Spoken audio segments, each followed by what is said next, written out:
কেমন উজাইছে না আমরা কেন আমরা এই দেশের নাগরিক না আমরা কি এই দেশের নাগরিক না আমাদের টাকা দিয়ে সবকিছু চলে আমরা শ্রম দিই কি আজকাল চলে সবকিছু আমরা অচল গাড়ি সচল করি আজকে আমাদের এই রাস্তার অবরোধ কর্মসূচি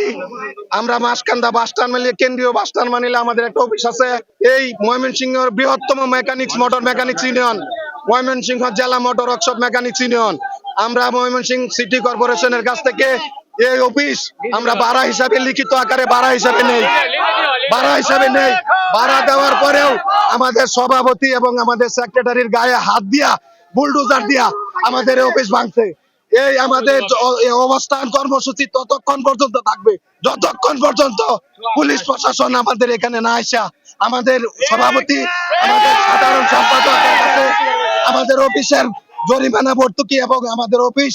প্রকাশ্যে দিনে দুপুরে বুলডোজার দিয়ে ভাঙা হয়েছে এবং আমাদের অফিসে লুটপাট হয়েছে প্রয়োজনীয় কাগজপত্র ছিল কাগজপত্র হারাইয়া গেছে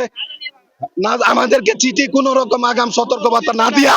আমাদের অফিস কোনো নোটিশ না দিয়ে ভাঙা হয়েছে আমরা এই প্রশাসনের জবাব চাই এবং এই অবরোধ ততক্ষণ পর্যন্ত থাকবে যতক্ষণ পর্যন্ত আমরা এই সুরাহা না পাই সে আইসা আমাদের সংগঠনের বুলডোজার ভাঙছে আমরা তাদের সময় চাইছি সময় দেয় নাই এবং আমাদের সাথে সে তর্ক বিতর্ক করছে পুলিশকে দিয়ে আমাদেরকে হ্যারাসমেন্ট করাইছে আমাদেরকে ধরে নিয়ে যাচ্ছেন গিয়া ঠিক আছে আমার সেক্রেটারি 4 বার ধাক্কা মারছে সে কেন এই কাজ করবে কেন আমরা 11,000 শ্রমিকের সংগঠন আমাদের হ্যাঁ সে তো আমাদের সময় দিত বা আমাদের তো অবৈধ না সে বারে বারে বলতেছে এটা অবৈধ অবৈধ অবৈধ কে সে আজকে করছে সে কি অবৈধ না সে কি জনগণের পুরো নির্বাচিত হচ্ছে সে তো অবৈধ সে অবৈধ সে কেন এই কাজ করলো এটা আমাদের জবাব দিতে হবে যাদের এটা ময়মনসিংহ সিটি কর্পোরেশনের কেন্দ্রীয় bus terminal Dhaka Mymensingh bus terminal এটা এখানে বাস স্ট্যান্ডে আমরা বাস রাখার জায়গা হয় না এই বাসগুলো জায়গা না পেয়ে রাস্তায় দাঁড়ায় সেখানে জ্যাম সৃষ্টি হয় কিন্তু বাস স্ট্যান্ডের ভিতরে আমাদের প্রচুর আমরা ডেভেলপমেন্ট ওয়ার্ক করতে গিয়ে দেখেছি প্রচুর অবৈধ স্থাপনা যেগুলোর কোনো কাগজ নাই পত্র নাই সিটি কর্পোরেশনের কাছে বৈধভাবে কোনো দলিল নাই সেগুলো আজকে আমরা উচ্ছেদ অভিযান শুরু করেছি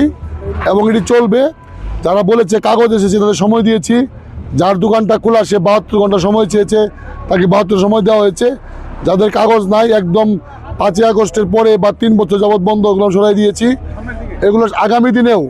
আমরা ওই 5টা এটার ভিতরে বাস স্ট্যান্ড এবং খাবারের দোকান ছাড়া আর কোনো স্থাপনা থাকবে না একটা বাস স্ট্যান্ডের ভিতরে শুধু খাবারের ওষুধের দোকান ব্যতীত আর কোনো দোকান হতে পারে না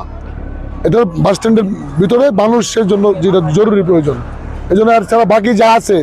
যেগুলো আমাদের কাছে ভাড়াও নিয়েছে বা লিজ নিয়েছে সেগুলো আমরা পর্যায়ক্রমে উঠাই দিব।